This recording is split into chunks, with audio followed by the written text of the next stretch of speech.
Alone in the vast wilderness of Canada, a figure trudges through the glimmering snow. Gunshots ring out by the pursuing mountain police, followed by the fading, eerie, haunting laughs of a single man. We explore the account and the final moments that led to his death of Albert Johnson, who came to be called the Mad Trapper of Rat River. This remains one of Canada's most famous unsolved manhunts, still to this day.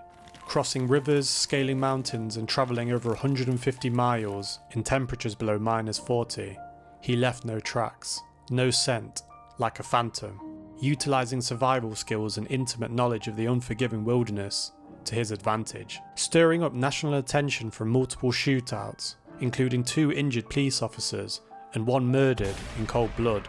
He single-handedly evaded the exhausted efforts of the Canadian Mounted Police, Native American trackers and hired trappers who hunted him like a crazed beast. Where did this elusive loner figure come from, and what led him to rage a one-man battle against the authorities? Let's find out. Once in a blue moon, the truth is revealed.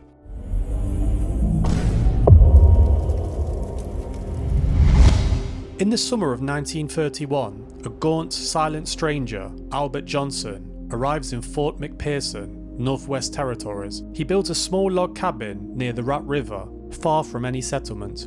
Locals find him reclusive and suspicious. He doesn't even apply for a trapping license or register with the authorities, which is what first put him on the radar of the law, raising suspicion that he was taking part in the illegal fur trade operating in the area.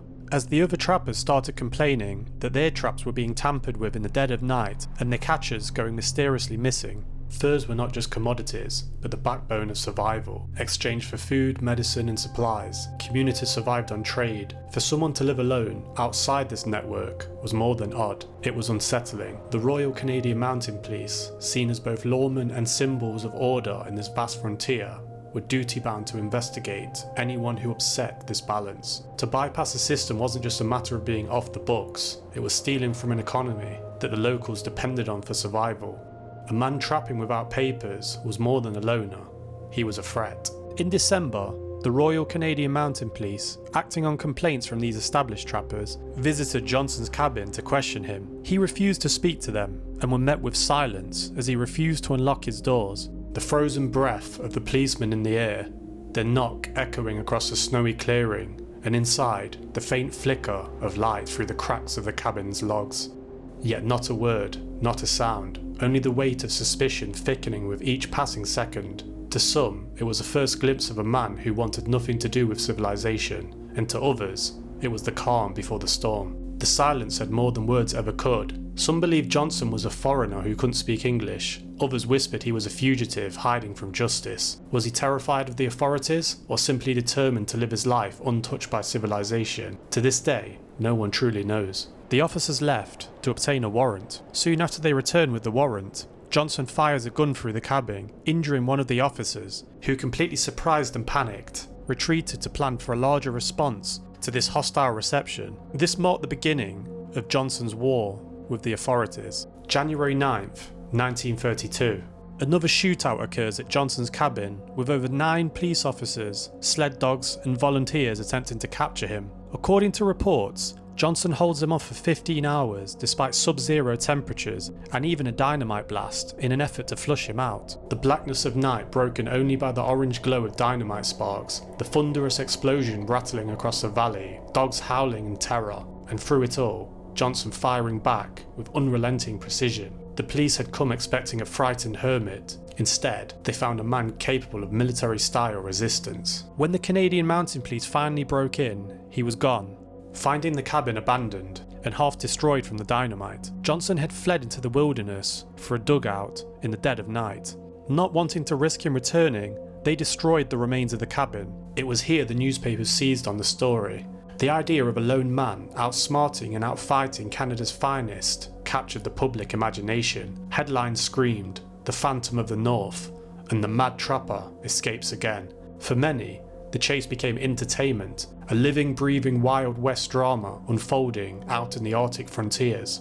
Radio stations broadcast updates, and taverns buzzed with theories of who this ghostly outlaw really was. Continuing on their hunt, It was here when Johnson ambushed his pursuers at the wild western-sounding Eagle River, killing Constable Edgar Millen, escaping again. With the constable's death, this now escalated into a fully mobilised manhunt. Survival experts today still marvel at Johnson's feats. To withstand frostbite, snow blindness and starvation while outrunning dogs and men over hundreds of miles was nothing short of astounding. He likely slept in the snow caves, ate raw game when fire was too risky, and used rivers to erase his scent. His trail baffled even seasoned native hunters who had grown up reading the land like a book. To them, Johnson was no ordinary man. He was a shadow. The sheer endurance is staggering. In temperatures where exposed skin freezes within minutes, Johnson moved like a wraith. His tracks, when they appeared, led nowhere, doubling back and vanishing into frozen rivers. It was here that Johnson stopped being merely human in the public imagination. He became something larger, a ghost of the North. February 1932. Now the Royal Canadian Mounted Police mobilised a full force. Trappers, hunters, volunteers, and even an aircraft piloted by a famous World War I fighter known as Ace Wilfred Wap May. In an early use of aerial surveillance in law enforcement, Johnson escaped this again, climbing up a mountain to then trudge over 150 kilometres through Arctic terrain, surviving extreme cold and several gunshot wounds he suffered himself. With the aerial reconnaissance plane flying ahead, it started taking shots, giving Johnson's position away as he fired from below. And it was here, on February the 17th, 1932, Johnson is finally cornered and fatally shot dead, close to the Yukon-Alaskan border. The final standoff was brutal. Johnson, already wounded, fought to the last breath. Witnesses described him as calm and steady.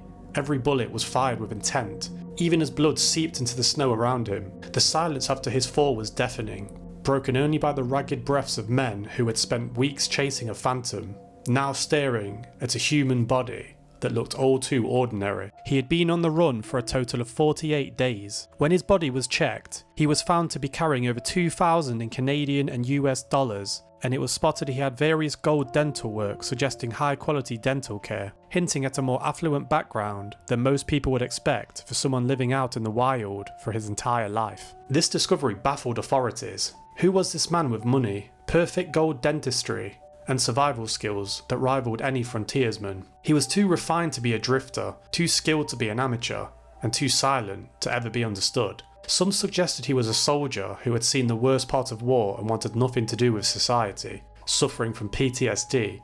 Others believed he had a criminal past, hiding from justice, far from the South. His true motives died with him in that moment, bleeding out in the snow. Also found on his body was a compass, a rifle, straight razors, fish hooks, and a small number of Beecham's pills, which were laxative pills. For food, he had a dead squirrel and bird on his person, but no identification, letters, or personal documents were found on him. Did he deliberately erase all traces of his past? There were certain theories that he was a Scandinavian immigrant who did not speak the language, possibly fleeing to hide out and live in exile in the Canadian wilderness, which is now believed to not be true. In 2007, his body was exhumed and analysed for a documentary. Using DNA testing, facial reconstruction, and isotope analysis, this confirmed there was no match to any missing person databases in America or Europe. The forensic exams uncovered he had scoliosis and one leg longer than the other, and also had a spinal femur fracture,